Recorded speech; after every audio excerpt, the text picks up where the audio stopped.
All right. Do you have something to say? I do. Get in, losers. We're going to summer camp. Going to summer camp. Summer camp, our series previewing the 12 FBS teams across the state of Texas. We are moving west to east. We have arrived on the hilltop in Dallas. The SMU Mustangs. Of course, the cover of Dave Campbell's Texas Football featuring quarterback Shane Buechele. So what can we come to expect from the SMU Mustangs in 2020?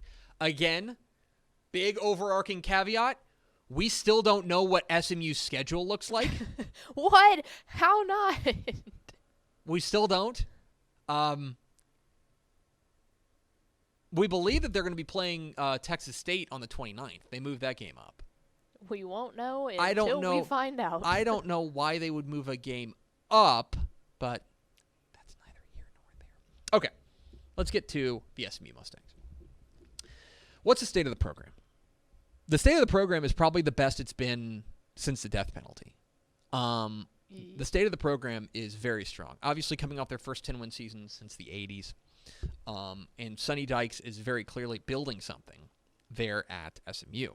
And this was a really remarkable year that, to me,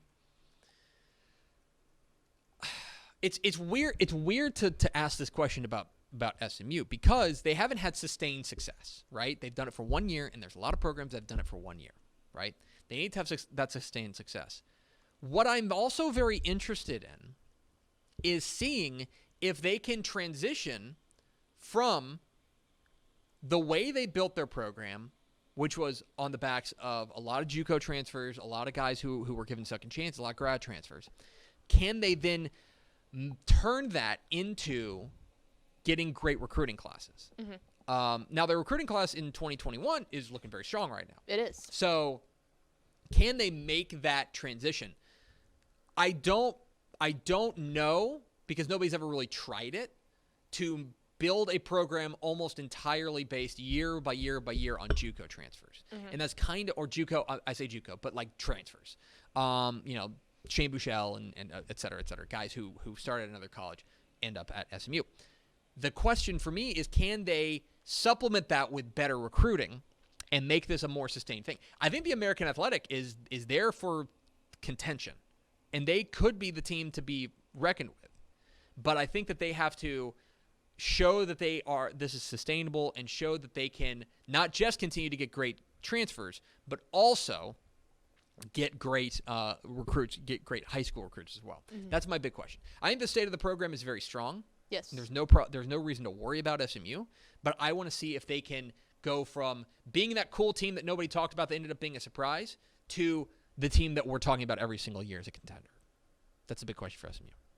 Let's take a look at the offense. The offense. They've got the dude. We are quite fond of their quarterback. They've got the dude. There he is, Shane Buechele. Quite fond of him. He's one of the two best quarterbacks, I'd say, in the state of Texas. Yes.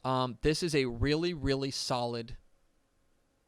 I think the offense, at least from there and at the offensive line, 4 of the 5 starters are back on the offensive line. A lot to like there. A lot to like.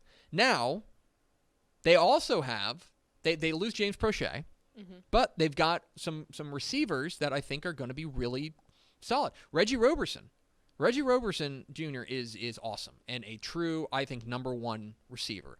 Danny Gray, they really like their tight ends too, and Kyle Granson, Rashee Rice. There's a lot to like about this receiver corps. My big question for SMU is at the running back spot. They lose Xavier Jones. They lose Kamon Freeman. They lose guys who have been stalwarts for that running game. There are guys that have flashed. TJ McDaniel definitely flashed last year. Mm-hmm. And I think he's a guy that they feel like could be the new number 1 guy. You just got to find that consistency with him. Right. He was good when he was getting 8 carries a game. Yes. What happens when you need him to take 20? Mm-hmm. That's a big question. And so that's my one point of concern for the offense. But overall, you take a look at the SMU offense, and there's no reason to believe that they can't be really, really good this year. Well, and I think, too, it was such a question mark coming in last year with Buechele, of what is this going to look like? And the fact that they were able to figure it out kind of what you would consider on the fly, you can only imagine, especially with the veteran experience coming back, that they should be good. Okay. Do you want to let's go to the defensive outlook. Do you want to go things I like to things I don't like, or do you want to go things I don't like to things I like? Let's go don't like, and then we'll end on a positive note. Here's what I don't like. I think their defensive line is going to be potentially thin and definitely inexperienced. They're losing 5 of their 6 tacklers on that front. And for a defensive front that was really solid last year, basically they have Turner Cox back, and that's about it. It's a lot of unknowns on that defense, and we don't know how deep they are. They've tried to shore that up through the transfer market and through recruiting, but that is a big concern, is the rotation up front. The secondary I feel okay about. I like their corners, Armani Johnson and Brandon Stevens. Safeties are going to be a question, right? They've got some guys that I think could step in and be those guys. Chase Cromartie, Chevin Callaway. They've got guys that could be big-time impact players at the safety spot. But not a ton of known commodities at the safety spot. I do love their linebackers. Yes. I do love their linebackers. Delano Robinson, Trevor Denbo, Richard McBride. I objectively like their linebackers. I think the linebackers have a chance to be really, really good.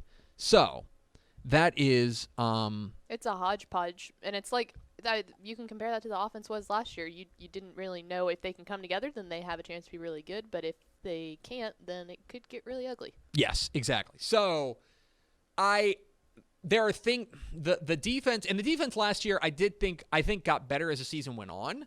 They had times, but they were ultimately a team that outscored teams. If they're able to get better, like especially if they're able to develop that depth up front, they've got a chance to be good. By the way, you should know that you know how they like you have like turnover chain and everyone's got those things for turnovers. Do you know what they call their like thing? I can't remember. They call right it now. going to club takeaway. Yeah. I love that. I like bits. All right. My breakout player is going to be, I mentioned his name, but Danny Green. Danny Green was a receiver at Blinn. He was a Dallas Madison product. I don't know. I don't know what his recruiting situation was like. He ended up at Blinn, and he is now transferring. He was an all-conference guy there at Blinn.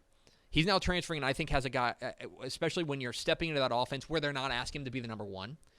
Arguably, they're not even asking him to be the number 2. I think he could be the guy that he's going to see a lot of number 3 corners. He's going to see a lot of nickelbacks. He's going to see a lot of like defenders that are quite simply not good enough to cover him. And I think Danny Gray could be a big breakout player for this SMU team. Worst case scenario. Let's talk about worst case scenario. I think the worst case scenario, and again, we're not going to do records because we don't know what their schedule is going to look like. I think the worst case scenario is that the guys that they lose end up being like much bigger than we thought. That the running game, they really miss those guys. The defensive line, they really miss those guys. They really miss James Prochet. Like those guys, they are a lot more important than they thought they were, or than we thought they were. And I think, too, that you can look at it that if that defense isn't able to click, I think that the SMU offense is strong enough and powerful enough right now to carry them for at least the first part of the season. But eventually, if they keep scoring and the defense just lays down and it's just back and forth this whole time, those guys on offense are going to get tired at the latter half of the season. Safety, right? Rodney Clemens is gone. Like, those guys end up being really, really integral to holding together what SMU was about. And they fall back to the middle of the pack. And I mean, there's also the idea that SMU did kind of sneak up on a lot of teams last year. Right. They did kind of sneak up. They ain't sneaking up on anybody. So at that point, like, they would just fall back to the middle of the pack in the American Athletic. That's what I think is the worst case scenario. Is that, I think that when you got the quarterback, you got the offensive line. There's not. I think the floor is pretty high. But the floor is just being middle of the pack, I think. Right. Best case scenario. Best case scenario is everything clicks. Those guy like the running game, like TJ McDaniel is that guy and becomes the running game. The safeties, maybe a guy like Chevin Callaway steps up and is the guy at the safety spot. The defensive line discovers a couple of guys in the depth. Maybe those grad transfers, like what's his name? DeVere